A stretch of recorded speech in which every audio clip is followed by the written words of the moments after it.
చెప్పాట నేను జైల్లో ఉన్నప్పుడు నా చేత రోజు పని చేయించేవారు తవ్వటాలు ఇవన్నీ. ఆ తవ్వుతున్నప్పుడు మంచినీళ్ళు అడిగాను అనుకో, వీడు వచ్చి నా మీద వచ్చుకోసేవాడు. ఎందుకే అంత కర్కశత్వం అన్నా సరే పరిపాలకుల దగ్గర మంచి పేరు రావాలనే ఉద్దేశంతో చేసేవాడు. మరి ఏంటి వాడిని అలా చేసేవా, తీసుకొచ్చి పోనీ వదిలేసి ఇగ్నోర్ చేయడం వేరు, వాడిని తీసుకొచ్చి అలా ఆర్డర్ చేసేవేంటి అడిగితే చెప్పాట. వాళ్ళలాంటి వాళ్ళు చాలామంది ఉన్నారు, వాళ్ళందరికీ ఒక మెసేజ్ ఇస్తున్నాను. నేను వచ్చింది సౌత్ ఆఫ్రికాని బాగు చేయడానికి తప్ప వీళ్ళ మీద కక్ష తీర్చుకోవడానికి కాదు. మెసేజ్ వెళ్తుంది, మనం అంతా చేసినా సరే అతను ఏం పెట్టుకోలేదురా మనసులో అని. అప్పుడు ఆ రోజున జగన్కి చెప్పాను. ఇది జగన్ ముఖ్యమంత్రి అవగానే ఇక్కడే ఇదే ప్రెస్ మీట్లో ఇదే ప్లేస్లో జగన్కి చెప్పాను. జగన్ పార్టీకి చెందిన వాళ్ళందరూ నన్ను తిట్టారు. నువ్వు చంద్రబాబుకి చెప్పావా జగన్ అనేటప్పుడు లోకు నీకు అంటే జగన్ కక్ష సాధిస్తున్నాడని చెప్తావా అని. ఈవేళ సనాతన ధర్మానికి చెందినటువంటి పార్టీ అధికారంలో ఉంది కాబట్టి, అంటే బీజేపీ కూడా ఉంది కాబట్టి, మహాభారతంలో ఇది భగవాన్ వాచ్ అండి.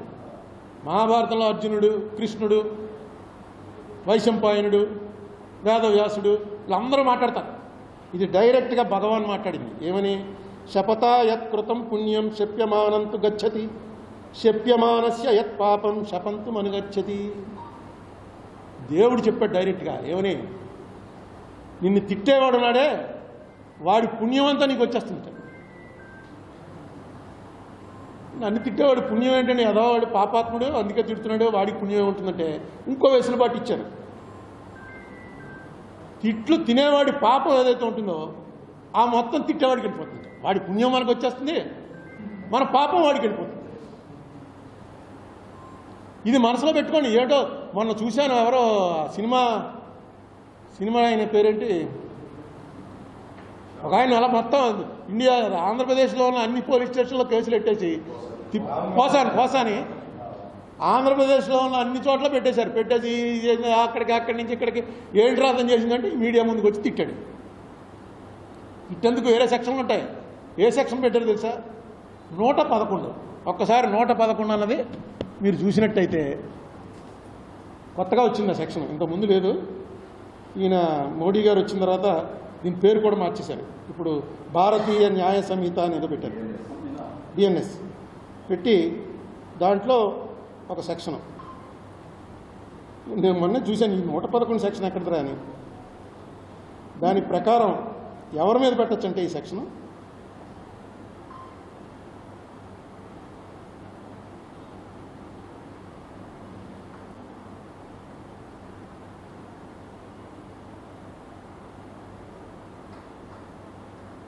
కానీ ఎక్కడ పోయింది.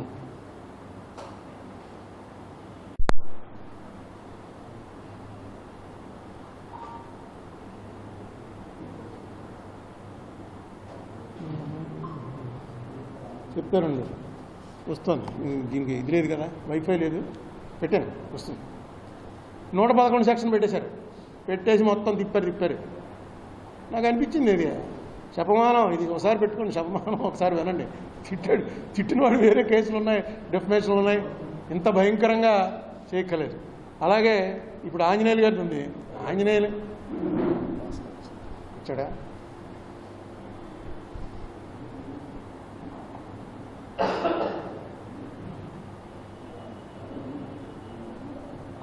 అఫెన్సెస్, ఏ అఫెన్సెస్ మీద 111 పెట్టచ్చంటే kidnapping, robbery, vehicle theft, extortion, land grabbing, contract killing, economic offences, cyber crimes, trafficking of people అంటే పిల్లల్ని తీసుకెళ్ళి అమ్మేస్తుంటారు, డ్రగ్స్, వెపన్స్, ఆయుధాలు సరఫరా చేయటాలు, డ్రగ్స్ సరఫరా చేయటం, పిల్లల్ని తీసుకెళ్ళి వ్యభిచార గృహాలకు అమ్మేయటం. ఇప్పుడు ఈయన చేసిన ఎవరో డైరెక్టర్ చేసింది ఏంటంటే కిడ్నాపింగ్ చేశాడు, రాబరీయో, వెహికల్ థెఫ్ట్, వీటిలో ఏదో ఒకటి చేస్తుంటే ఈ సెక్షన్ దానికోసం తయారు చేసి కొత్తగా వచ్చింది. ఇది వెంటనే దీంట్లో వాడేశారు. ఇదిగో తర్వాత ఇంకోటి, ఇదిగో నేను తీసింది ఇది గ్రూప్ ఆఫ్ పీపుల్ యాక్టింగ్. ఇందులో మళ్ళీ గ్రూప్ ఆఫ్ పీపుల్ అన్నారు పెట్టి దేశద్రోహం కూడా. పాకిస్తాన్కి రహస్యాలు అమ్మేస్తున్నాడు, చైనాలకు రహస్యాలు అమ్మేస్తున్నాడు, డ్రగ్స్ అమ్మేస్తున్నాడు, పిల్లల్ని వ్యభిచార గృహాలకు అమ్మేస్తున్నాడు. ఆయన చూసుకుంటాడు. గొల్లు మరి వాళ్ళు పెట్టు ఇది ఎక్కడ గొడవ సెక్యులర్ అంటే దేశద్రోహి అయిపోయాడు ఆల్రెడీ, అంతే కదా. ఇప్పుడు లేటెస్ట్ దాని ప్రకారం అన్ని మతాలు కలిసి ఉండాలండి అన్నామంటే చచ్చాడు. సరే మీరు ఇవన్నీ ఎలా రివర్స్ దీన్ని రెజీమ్ రివెంజ్ అంటారు. వీళ్ళు అధికారంలో ఉన్నప్పుడు వాళ్ళ మీద, వాళ్ళ అధికారంలో ఉన్నప్పుడు వీళ్ళ మీద.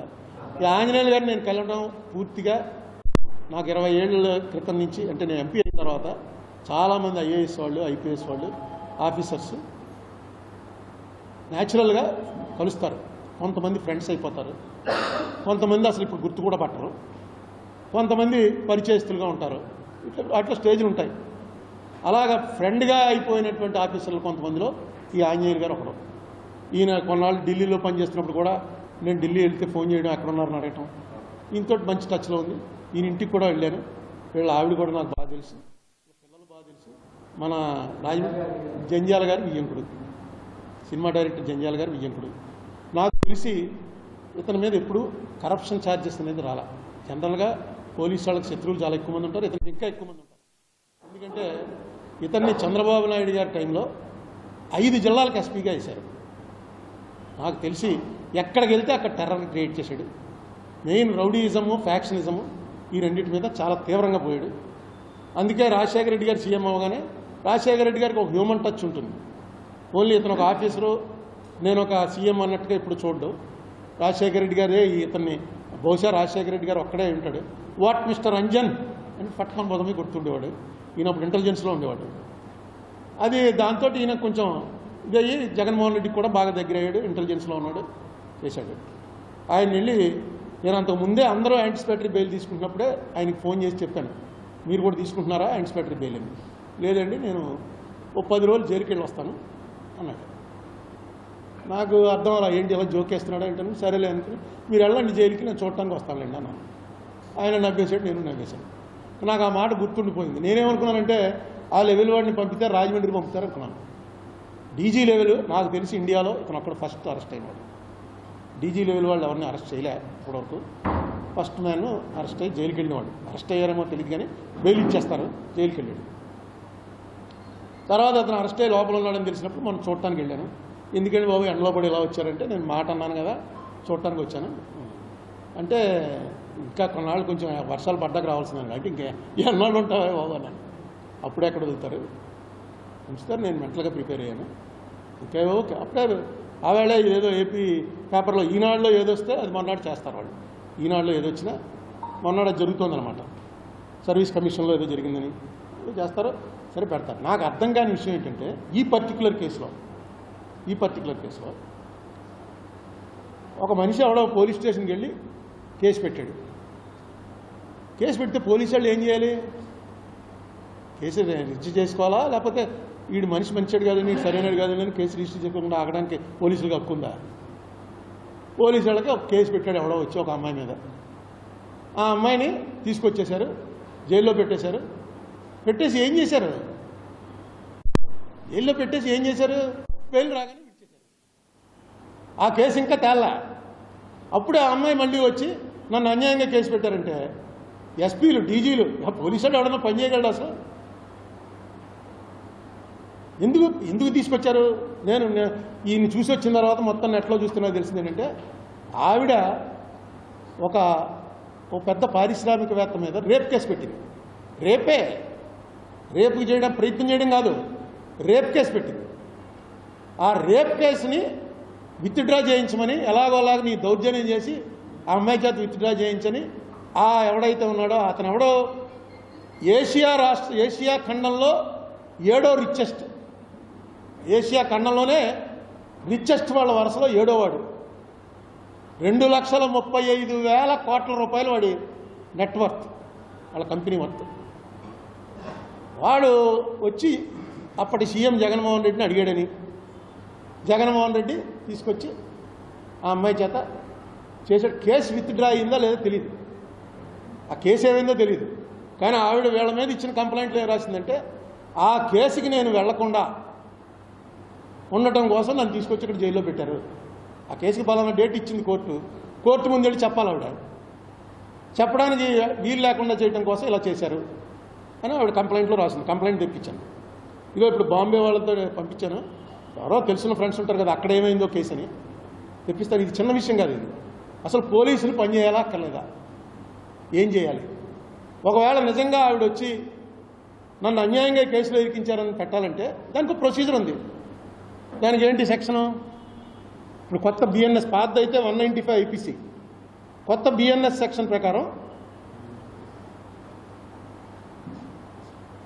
సెక్షన్ 231 ప్రకారం మెజిస్ట్రేట్ కోర్టు పర్మిషన్ లేకుండా వీళ్ళ మీద ప్రాసిక్యూషన్ చేయడానికి లేదు. ఇన్వెస్టిగేట్ చేయాలన్నా సరే మెజిస్ట్రేట్ పర్మిషన్, ఎందుకంటే ఆ కేసు ఇంకా పెండింగ్లో ఉంది.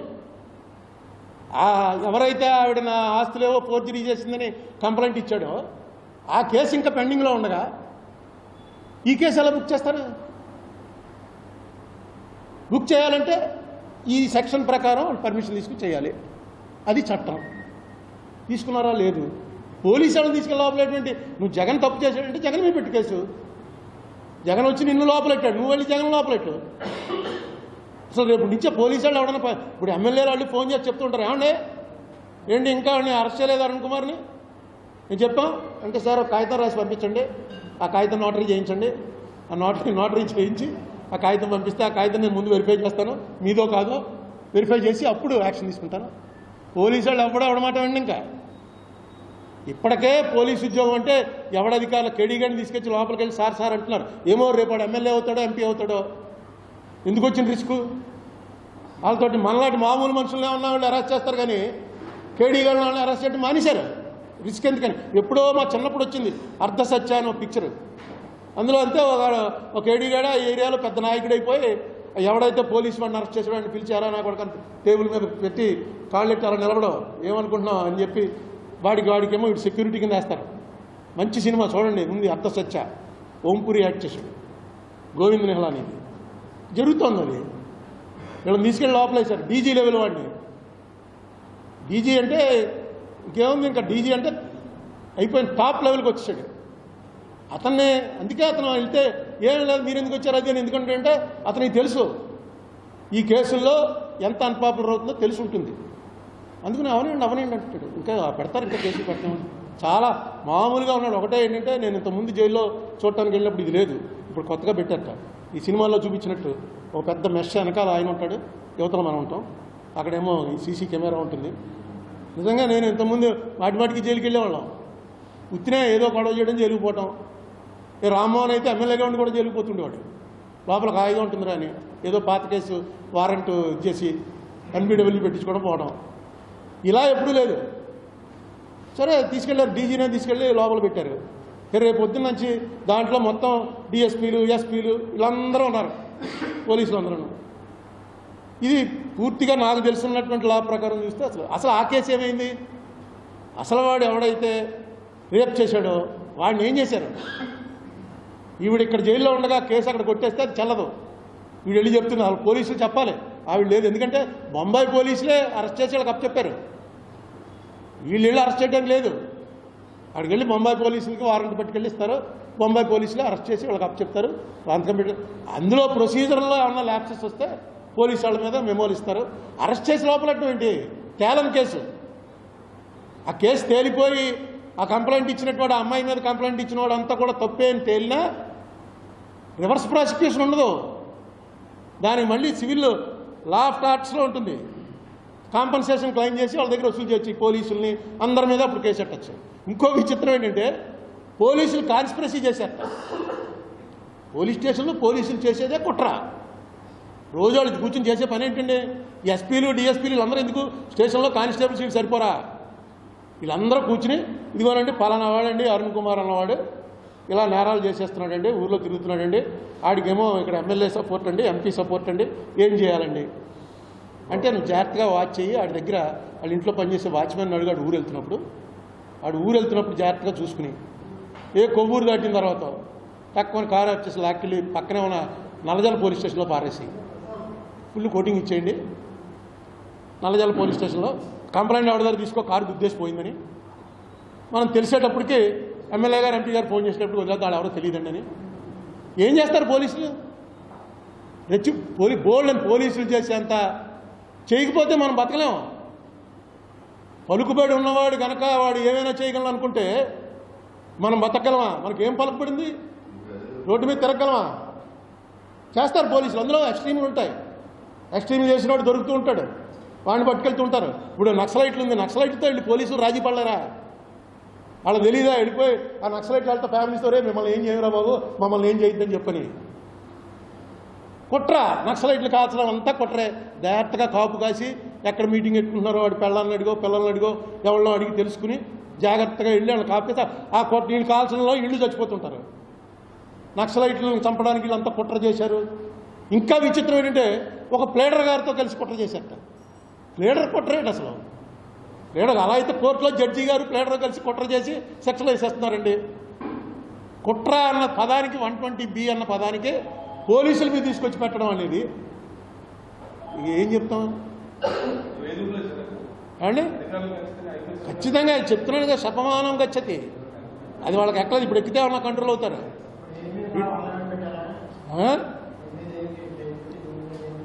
ఎవరి మీద?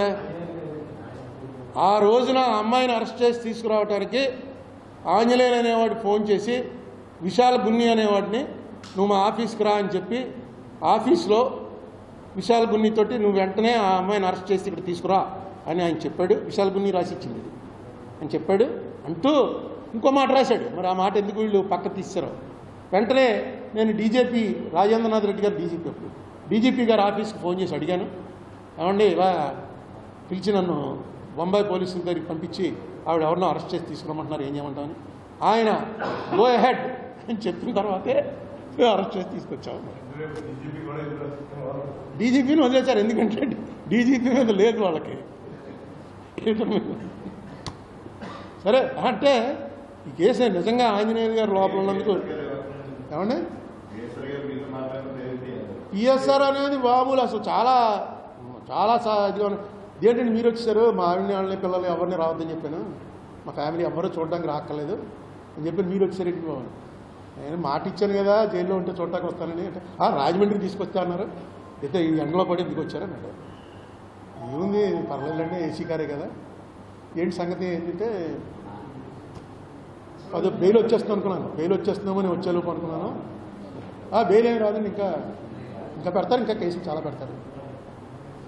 ఏంటి ఏమండి ఇంకా పెడుతున్నారుగా. ఇప్పుడు ఏదో ఏపీఎస్సీ చైర్మన్గా ఉన్నప్పుడు కేసు పెడతారు. గ్రూప్ వాళ్ళు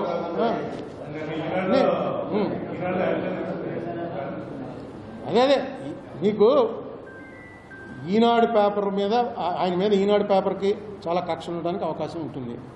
ఎందుకంటే జగన్మోహన్ రెడ్డి ఈ పిటిషను నేను వేసిన పిటిషన్లో జాయిన్ అవ్వమని అడిగితే జగన్మోహన్ రెడ్డి జాయిన్ అవ్వాలి చెప్పాను కదా మీకు.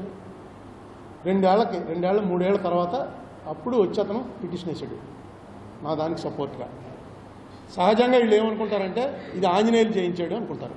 ఎందుకంటే నేను 2006లో ఇది బయటికి తీసుకొచ్చినప్పుడు ఆంజనేయులు డీఐజీగా ఉండేవాడు. ఆయన అరవిందరావు దగ్గర, అరవిందరావు గారు డీజీ, ఆంజనేయులు గారు డీఐజీ. ఈ కేసు ఆయనకు అప్పటి నుంచి తెలుసు. అంచేత ఆయన చెప్పి చేయించాడేమో అని అనుకోండి.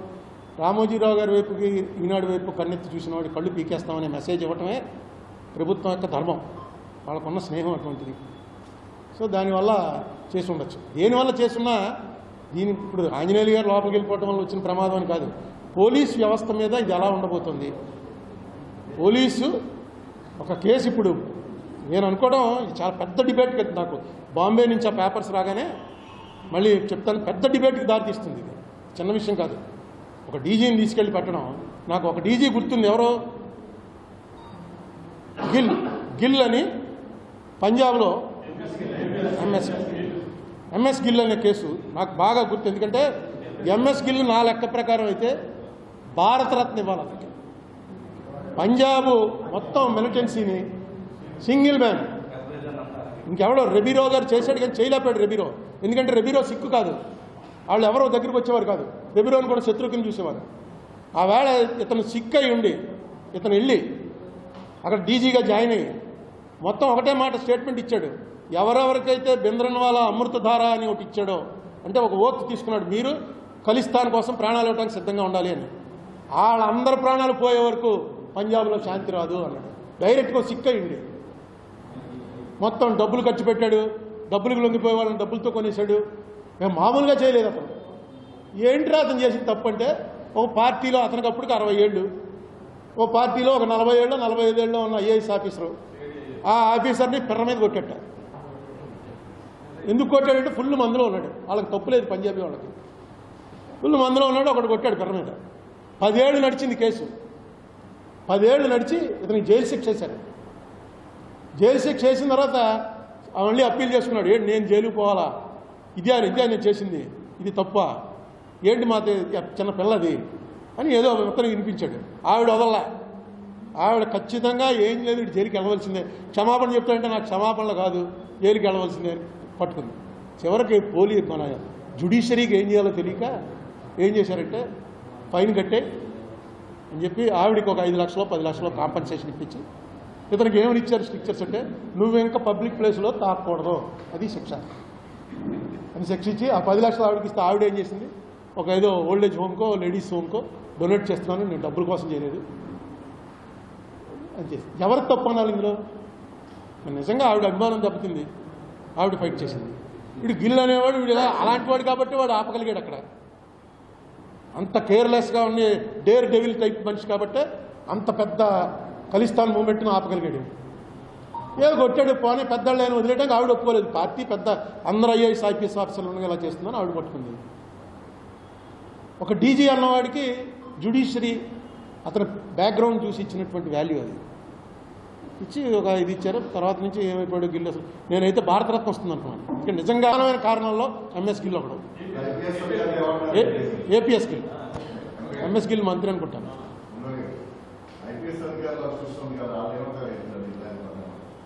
అంటే ఇప్పుడు మామూలుగా అన్నీ కూడా మన ఆంధ్రప్రదేశ్కి సంబంధించిన పోలరైజేషన్ వచ్చింది. ఐపీఎస్లో ఒక గ్రూప్ తెలుగుదేశం, ఒక గ్రూపు వైసీపీ, అలా పోలరైజేషన్లో ఉన్నారు. కానీ ఇది ఆఫీసర్ల యూనియన్లు ఇవి కాదు, ఇది అసలు లీగల్ పాయింట్. మరి ఎందుకు రైట్ చేయలేదో వాళ్ళు మొన్న కోర్టులో నాకు అర్థం కాల. కోర్టులో రైట్ చేయాలి, అసలు ఎలా అరెస్ట్ చేస్తారండి? నువ్వు ఒకటి మాట మాత్రం జడ్జి గారు అన్న మాట ఒకటి, అప్పుడు హైకోర్టులో అన్నాడో జిల్లా కోర్టులో అన్నాడో ఎక్కడ అన్నాడో కానీ జడ్జి గారు ఒక మాట అన్నట్ట, ఒక కామెంట్ బెంచ్ మించి, అసలు మీరు కేసు చదివి తీసుకొస్తున్నారా, కేసు అంతా చదువుకుని తీసుకొస్తున్నారా, ఊరికే అరెస్టు తీసుకురావడం రిమాండ్ ఎందుకంటే రొటీన్ అని అడిగారని చెప్పి చెప్పారు, ఎవడో పంపించాడు. సో డెఫినెట్గా this is going to be A larger debate. ఈ ఇలా చేయటం వితౌట్ కోర్టు పర్మిషన్ తీసుకురావటం, పోలీసుల్ని ఒక రకంగా పార్టీ కార్యకర్తలుగా మార్చేసే ప్రయత్నం చేస్తే మామూలు జనం పరిస్థితి, ఏ పార్టీకి సంబంధం లేని జనం. ఇప్పటివరకు నాకు తెలిసి పోలీసు వ్యవస్థ మీద ఎన్ని రకాల విమర్శలు ఉన్నా, బ్యాడ్ కామెంట్స్ ఉన్నా, ఏమున్నా, వరల్డ్లో మోస్ట్ పవర్ఫుల్ పోలీస్ ఎవరు అంటే ఇండియన్ పోలీస్ అది వరల్డ్లో. ఎందుకంటే వీళ్ళకున్న అధికారాలు ఎవరినైనా తీసుకెళ్ళి 24 అవర్స్ లోపల వేసేయచ్చు. అలాంటి అధికారాలు ఉన్న పోలీసు. అధికారాలు అలా ఎందుకున్నాయంటే వాళ్ళు దుర్వినియోగం అనుకున్నట్టుగా జరగలేదన్నమాట. మనం అక్కడ ఉన్న వాళ్ళు ఎవరిని మనం వేయలేదుగా. ఇప్పుడు మన పోలీసు వాళ్ళు, అందులో మీరు జర్నలిస్టులు రోజు పోలీసుల మీద రాస్తుంటారు, అవి రాస్తుంటారు, మిమ్మల్ని పట్టుకెళ్ళి ఎప్పుడు ఎవరిని వేయలేదు కదా. ఈ మధ్యన వేస్తున్నారు. అది ఈ మధ్యన కూడా ఎవరిని వేస్తారంటే వాళ్ళ పార్టీకి వ్యతిరేకం జర్నలిస్టులు ఉంటే వేస్తారు. మీరు అది కూడా ఉండొచ్చు, నువ్వెవర్రా చేయడానికి. నాకు ఒకసారి 3 టౌన్ పోలీస్ స్టేషన్లో ఓ బండిని కారు గుద్దింది, గవర్నమెంట్ హాస్పిటల్ దగ్గర. బండిని కారు గుద్దితే ఆ బండి వాడికి మొత్తం కింద పడిపోయాడు, దెబ్బలు తగిలే, కారు గుద్దేసి వెళ్ళిపోయింది. నెంబర్ అన్నీ నోట్ చేసుకుని వాడు వచ్చి పోలీస్ స్టేషన్ 3 టౌన్లో ఫిర్యాదు ఇచ్చాడు. అప్పుడు ఎస్ఐ చాలా మంచివాడు, నాకు క్లోజ్, అప్పుడు పరిచయం లేదు. ఎస్ఐ కేసు బుక్ చేశాడు. చేసిన తర్వాత ఆ కారు వాడు ఎవడో నాకు తెలుసు. వాడు నా దగ్గరికి వచ్చాడు. నేను అప్పుడు ఏమీ కాదు, ఇది 80లో. కారు వాడు నా దగ్గరికి వచ్చి, గురువు ఇలా గుద్దేశాను, జనం ముగిపోతుంటే కాలేజీలోంచి తప్పించుకుని వచ్చాను, కొంచెం చూసి పెట్టంటే ఎవరినో పంపితే బండివాడికి పెద్ద దెబ్బలేం కాదు, గవర్నమెంట్ హాస్పిటల్ దగ్గర ఉన్నాడు. ఎవడరా బండివాడు అంటే ఈ రాజానగరం దగ్గర ఏదో ఊరు. అప్పుడు రామ్మోహన్ కూడా ఎమ్మెల్యే కాదు. వాడిని కబురెట్టాను. ఆడ అయిన తర్వాత తీసుకొచ్చాను. తీసుకొస్తే ఇక్కడ కొట్టుకుపోయింది. అరుతుంటే ఆపకుండా వెళ్ళిపోయాడు. బండివాడు కూడా మంచి పొగరగా ఉన్నాడు. అరుతుంటే ఆపకుండా వెళ్ళిపోయాడు, లేకపోతే అప్పుడే వదిలేదు. చూడండి బండి గుద్దేసి ఆపకుండా వెళ్ళిపోయాడు. పడిపోయాను. బండికి ఏమవ్వాలా, వెనక నుంచి గొత్తలతో ముందు వెళ్ళిపోయాడు. సరే నీకు అలా కాదు, నీకు వైద్యానికి మంచి వైద్యం చేయించి నీకు డబ్బులు ఎంత ఇమ్మంటావు చెప్పాను. అంటే ఆడి దగ్గర నేను డబ్బులు తీసుకోండి, నాకు బండి ఉంది అడిగి బండి ఉందని చాలా పొగరగా చెప్పాడు. చెప్పి నాకేం అక్కర్లేదు, అలా కదలే నీకు ఎంతో కొంత ఇప్పిస్తాను, వెళ్ళి స్టేషన్కి వెళ్ళి కేసు విత్డ్రా చేసేసుకో. స్టేషన్కి వెళ్ళాడు. స్టేషన్లో ఎస్ఐ గారు అన్నాడు. వెళ్ళి సార్ ఏమైంది అన్నాడు. అంటే ఇలాగా ఇక్కడ ఈ సందులో అరుణ్ కుమార్ గారి నుండి ఎవరో ఆయన పిలిచాడండి, మాట్లాడాడు. ఫోన్లండి వదిలేస్తాను, లాగి పెట్టుకుంటే కేసు ఎట్టడం నువ్వే, వదిలేయడం నువ్వేనా, ఎవడరా అరుణ్ కుమార్ అని తీసుకురండి కేసు. అదేంటండి నేను ఏం రాజీ పడిపోతానంటే అదేంటండి, కూర్చో కేసు పెట్టడం నువ్వే, ఇంకంటే మేము ఖాళీగా ఉన్నాం అనుకున్నావా అని చెప్పి ఆయన పెట్టాడు. నన్ను పిలిచారు, వచ్చి ఆయన లోపల వేశారండి. నేను లోపల లేదు, బయట కూర్చోబెట్టారు. వెళ్ళాను, ఆయన పరిచయం లేదు నాకు. మీరు ఎవరండి, అసలు మీకు ఏంటంటే సంబంధం అన్నాడు. ఈ ఎవరైతే ఆ కారు నాకు తెలుసు, కారు తెలిస్తే మీరు రాజ్యత మేము ఎందుకు పోలీసులు మూసేస్తాం పోలీస్ స్టేషన్ అంటే ఒక మాట చెప్పాను, నేను లాయర్ని అని చెప్పాను. మరి పోలీస్ స్టేషన్ ముగించండి ఇంక మేమెందుకు అన్నాడు. అయితే ఇప్పుడు మీకు ఏం కావాలండి, ఇప్పుడు వాళ్ళు ఆ కారు వాడికి వచ్చి వార్నింగ్ నేను ఇవ్వకుండా ఇది కుదరదు, కారు వాడిని నేను పంపించండి, కేసు లేదు కానీ అదేంటాడు ఉద్దేశపోతాడా కట్టుకుంటారు. తర్వాత నాకు బాగా క్లోజ్ ఫ్రెండ్ అయిపోయాడు అనుకోండి ఎస్ఐ, పేరు చెప్పను, ఇప్పుడు కూడా అదే అంటుంటాను. అతను కనిపిస్తే అతను ఇంకా బతికే ఉన్నాడు, డిఎస్పీఓ అడిషనల్ ఎస్పీఓ రిటైర్ అయ్యాడు. ఏం బాబు బళ్ళల్లో వదిలేస్తున్నావా కొడుతున్నావా అని అడుగుతుంటాను. ఏం చేస్తారు పోలీస్కి, అక్కడ కూర్చున్నప్పుడు ఎవడరా కారు గుద్దేసి వెళ్ళండి అనగానే ఆవేశం వచ్చింది, పట్టుకో కారు అండి, వీడు వచ్చి వదిలేండి వదిలేండి అంటే ఎలా వదులుతాడు.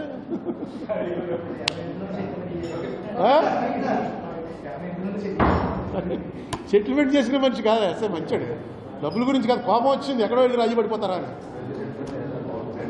ఓకే, ఏడాది పూర్తవగానే ఈ ప్రభుత్వం ఏడాది ఏమంటారు దాన్ని రిపోర్ట్ ఇచ్చేవాడిని సుబ్రహ్మణ్య వేదంలో. ఇప్పుడు సుబ్రహ్మణ్య వేదంలో రిపోర్ట్ ఇచ్చేంత ఓపిక లేదు, కానీ ఖచ్చితంగా ప్రెస్ మీట్ పెట్టి నా రిపోర్ట్ ఇస్తాను. ఓకే, పవన్ కళ్యాణ్ గారు స్పందించలేదని మళ్ళీ పెట్టాను, స్పందించేలా చేయండి. కొంచెం ఎక్కువ చూపించారనుకోండి, కొంచెం ఈటీవీ ఏబిఎన్ TV5 కొంచెం ఎక్కువ చూపించారనుకోండి, అప్పుడు ఇదేంటారా ఇల్లు కూడా చూపిస్తున్నారని.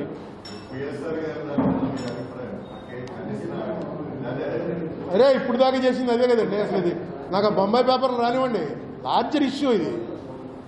నిజంగా రేపు జరిగితే, రేప్ విక్టిమ్ని ఇలా చేయగలిగితే ఎందుకంటే ఇంక ప్రభుత్వాలు, అది జగన్ ప్రభుత్వం అని చంద్రబాబు ప్రభుత్వం అని. ఈయనే మన పవన్ కళ్యాణ్ గారు యాక్ట్ చేశారు, వకీల్ సాబ్ చూసారా? అందులో ఏంటి కన్సెంట్. ఎవరైనా సరే అమ్మాయి రెగ్యులర్గా బ్రోతల వృత్తిలో ఉన్న అమ్మాయి అయినా సరే అతను బుక్ చేసుకుని డబ్బులు పే చేసి తీసుకెళ్ళి సెక్స్ కోసం అని పట్టుకెళ్ళిన అమ్మాయి అయినా సరే కన్సెంట్ లేదు అంటే కుదరదు. అదే జడ్జిమెంట్ అందులో, అదే ఈయన పవన్ కళ్యాణ్ గారు వాదించాడు. నిజం అది కరెక్ట్, లాలో కరెక్ట్. అది భార్య అయినా సరే కన్సెంట్ లేదు అంటే తీసుకెళ్ళి రేప్ కేసుకుని బుక్ చేసి లోపలేస్తారు, అది లా.